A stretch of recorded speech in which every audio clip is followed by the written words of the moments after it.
Hello and welcome to the MRO show presented by Chadwell Supply. I'm your host, Michelle Childers. Chadwell Supply is 100% dedicated to the multifamily industry.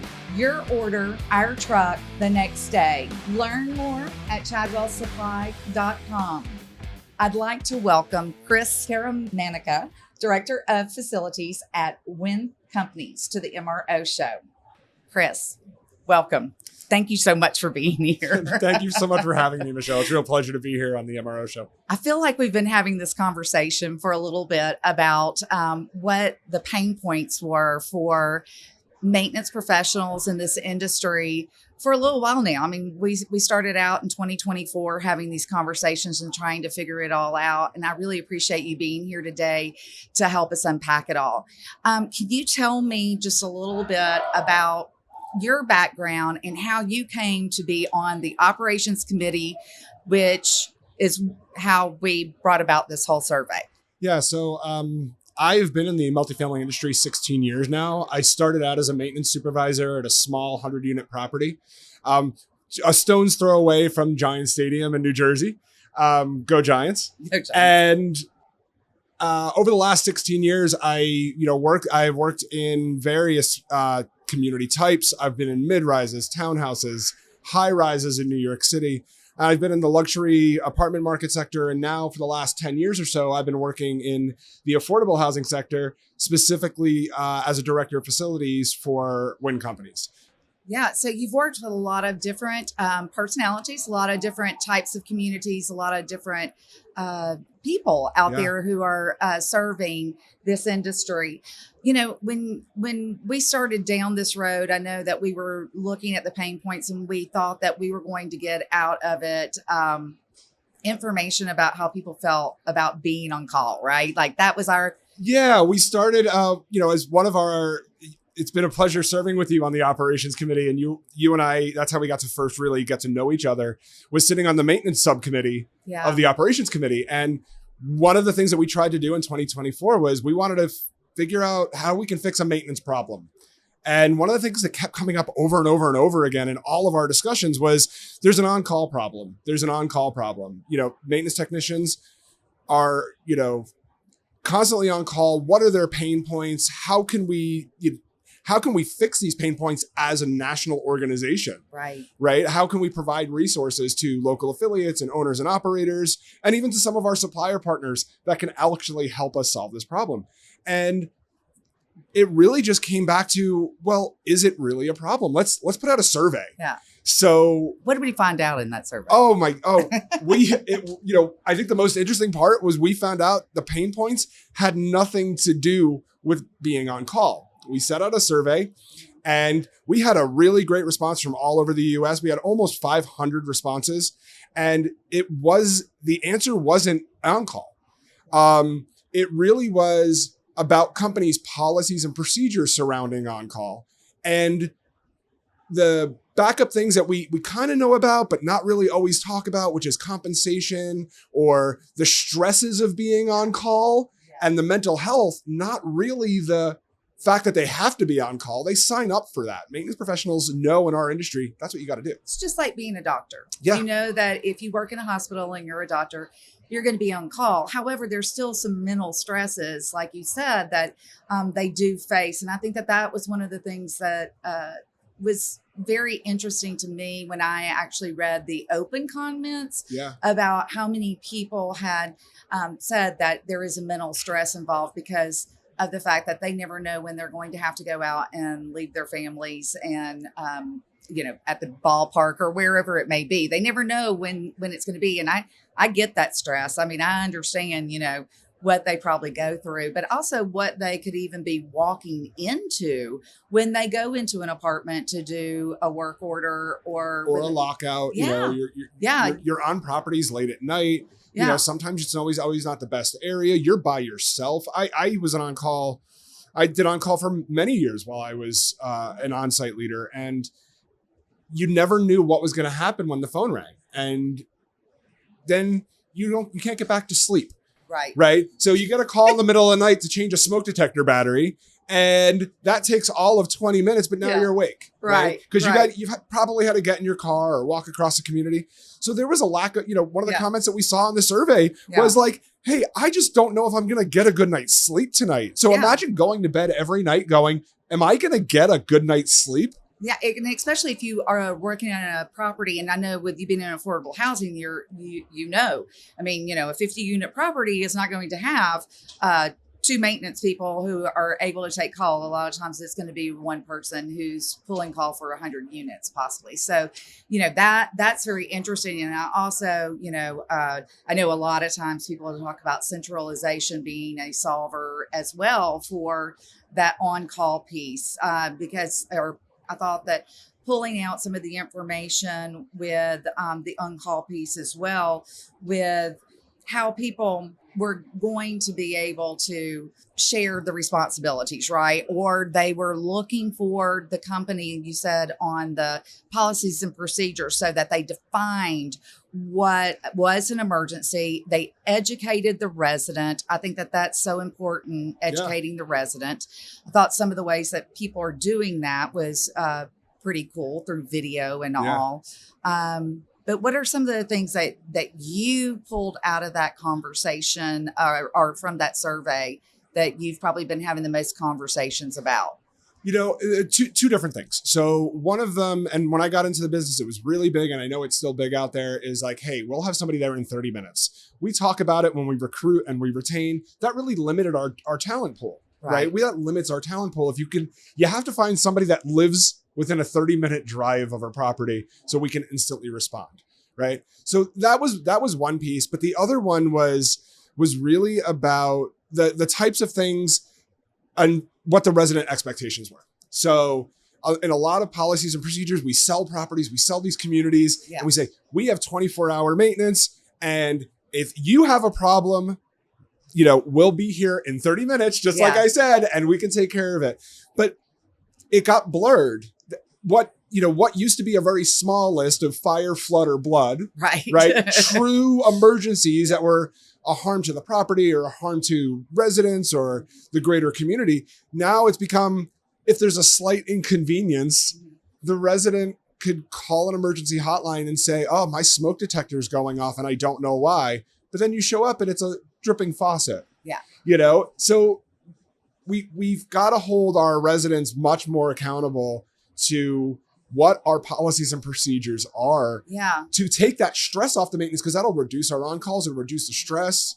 I agree. And just help us they out. were talking about too, the expectation of the resident. And I found that was like a really big sticking point for a lot of them. I know from home ownership myself, how many times I sometimes had to wait a week for my AC company to come out, and I pay them good money to service my AC for me because I don't have, somebody there to do that for me. So, but those industries, trade industries like HVAC companies and plumbers and electricians, they also have emergency on call, right? Yeah. And one, it comes at a premium charge, right? There's overtime and overtime on top of overtime, but they've done a really great job knowing what a true emergency is for their customer.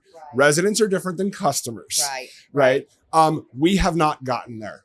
And it's because. What would you suggest for that? I think being overly honest, because people have very high expectations these days when they are leasing or buying a product.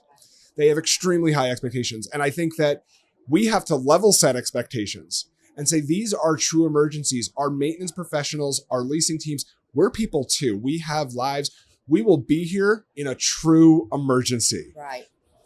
And we will do our best to be here as early as possible during normal business hours to deal with non-emergencies.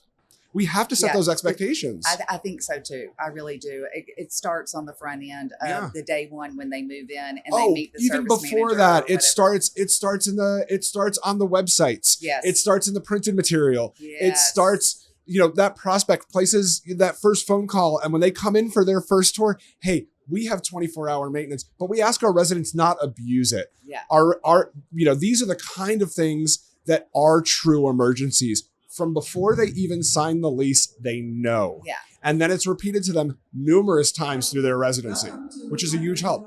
So on that, we were talking about the on-call. One of the pieces of the on-call that we were trying to solve is how would we soften the blow of being on call, right? Yeah. We heard several different ways. You want to share a couple of ways that either your company or other companies that you know of are softening the blow or making it. I know compensation was in this survey also. Yeah. And the likelihood of people sticking around, right? Yeah. So I want to kind of tie that in with what you guys are doing or others are doing out there that we found out about through the survey. Yeah. So when we talk about compensation, and when we talked about compensation earlier and mentioned it and talking about it now, it really wasn't pay me more of an hourly salary. That's not what we were seeing, right? Yeah. It was maintenance professionals getting what they felt they deserved because they were tied to a phone. There's a lot of organizations out there. My organization, WinnCompanies included, we give an on-call stipend. Yeah. So if you it's a 30-day, I can't remember the exact number, but we do give a flat fee for each day that you're on call on the weekends. So, on your inconvenience on being on call on a Saturday or Sunday, we also give that stipend on holidays. So that really is helpful. There are organizations that are giving flat fee stipends for entire weeks that people are being on call. And that's above and beyond what they're already working. It's not in lieu of them getting money to actually respond to a call. It's actually on top of that 2 hours that they're going to get usually at overtime rate to the on-call. They're getting a stipend on top of that, which is a huge help.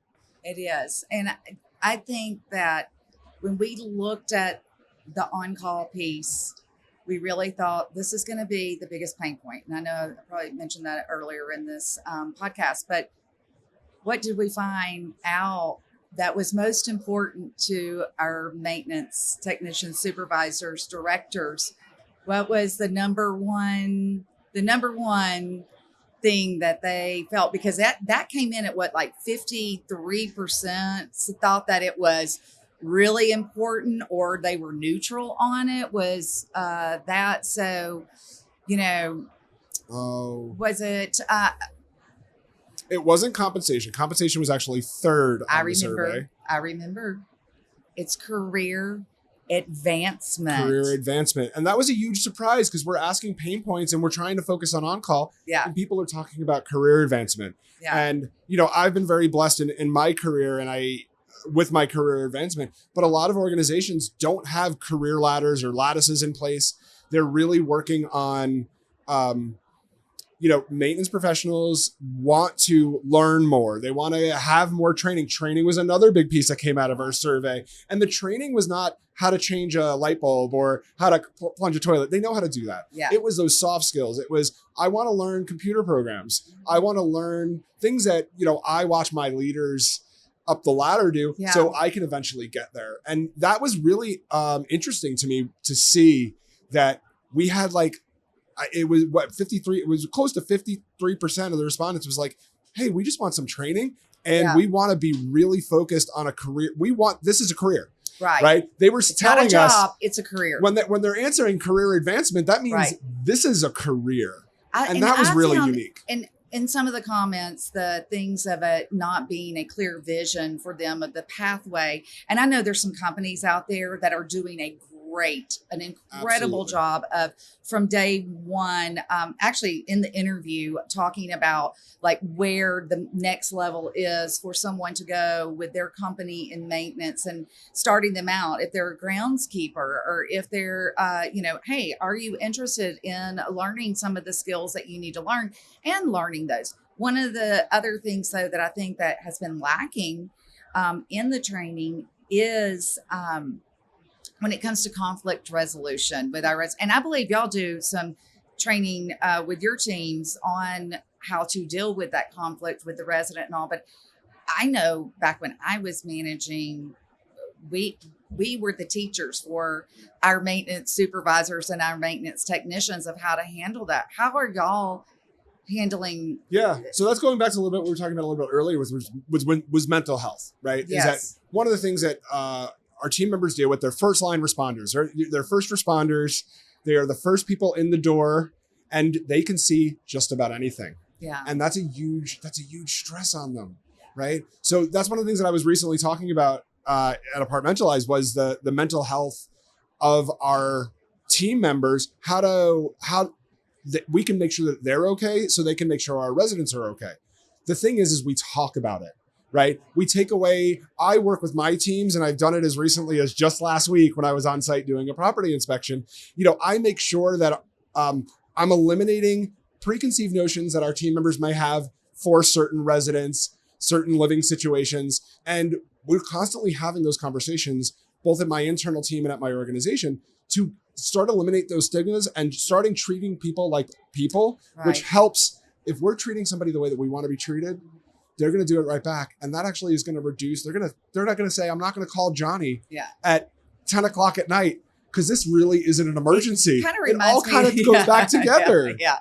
Well, it kind of reminds me of the Ritz-Carlton when you said that Ritz-Carlton little quote of ladies and gentlemen serving ladies and gentlemen, right? So I really like that. And, when we go back and we're talking about the more desire for training, what do you think that your company can do better at facilitating that? So whether it's mental health training, whether it is conflict resolution training, are there any types of programs that y'all are using within your company, or what are you looking to? Are you looking to your local associations, or? Yeah, I think it's really a combination of it. I'm blessed to have a really great learning and development department at our organization, and they come to regional meetings. We do Zoom. We use third parties and affiliate training programs, but maintenance professionals want training.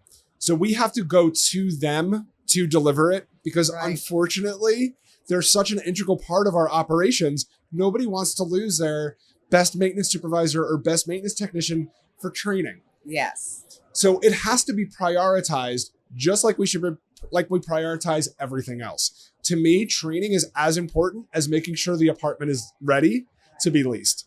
It's just as important that those emergency work orders are done. And the minute we start viewing training as thankfully my organization focuses on it, and I know a lot of companies that are, the minute that we start focusing on that as one of the most important things and making sure that time is set aside, then everything else starts to fall in line.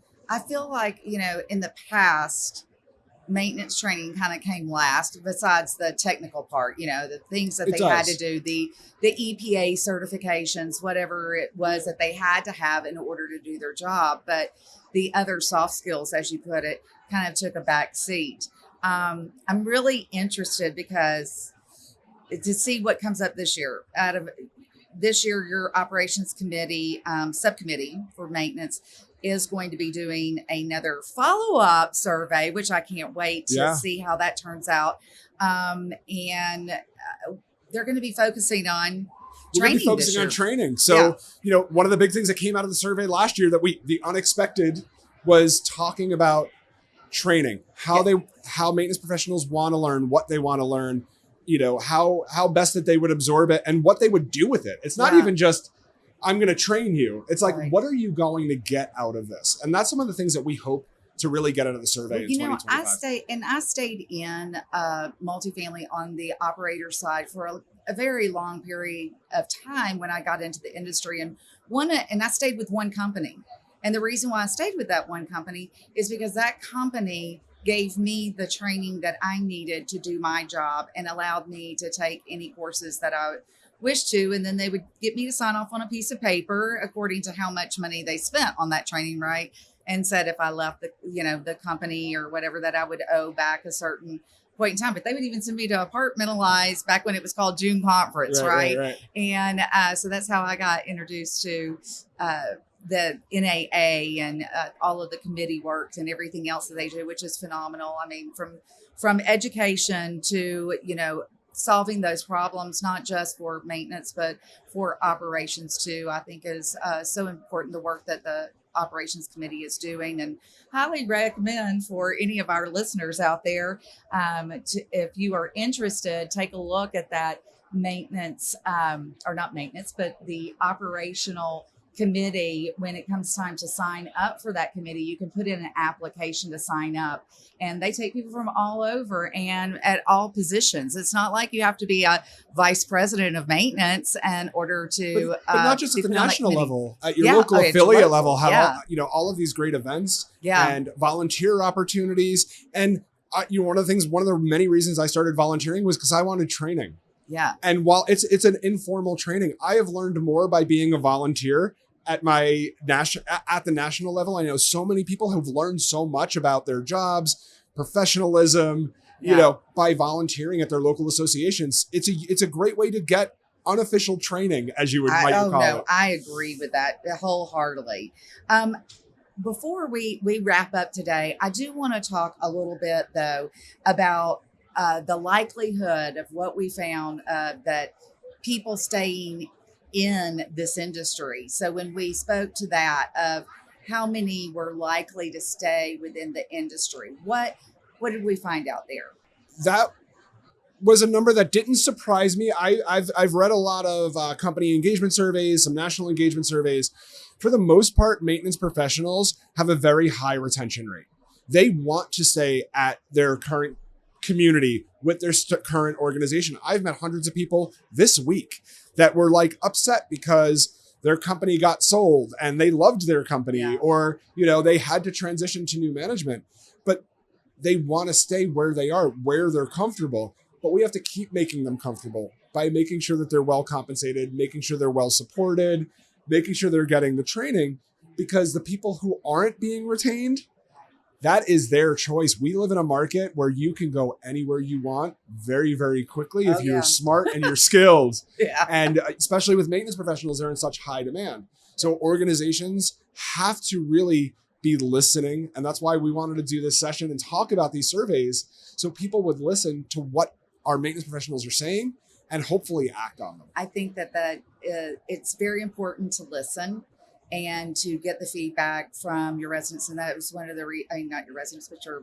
it's important to get feedback from residents, but it's important to get feedback from your staff and your teams and your ownership. I mean, finding out what's important at all levels and having those open conversations so that you're ready to handle that with them. But I look forward to the additional surveys that are coming out. I am so thankful to NAA for providing those, because then it allows people like you and me to figure out how to help others understand what's going on in the mind of the maintenance service technician, maintenance directors, vice president of maintenance, all of those different levels, and know how we can retain them and also find some solutions. So now that we know what they want, now we need to find the solutions of how we're going to carry that through. So hopefully next year we can do a follow-up on the next survey, but also on how we're going to come up with those solutions for them as well. Yeah, so. I think it's great that, organizations like Chadwell and are providing another outlet for us to be talking about these things and making sure that people are listening and hopefully acting, or at least being open to finding resources that they can act on these things that we all have been learning and talking about on a regular basis. I agree. Well, Chris, I really do appreciate you coming and sitting down with me. And I want to thank you again for doing that and sharing your perspective with us. Before we go, if there were one thing anyone listening to the podcast could do today to make a difference for a multifamily maintenance professional, what would that be? Do you have anything? Yeah, ask them what they need. Ask them what they need. Sometimes all you got to do is ask. Yeah. And every team, every person is different. So just ask. I love that. Thank you so much, Chris. Thank you, Michelle.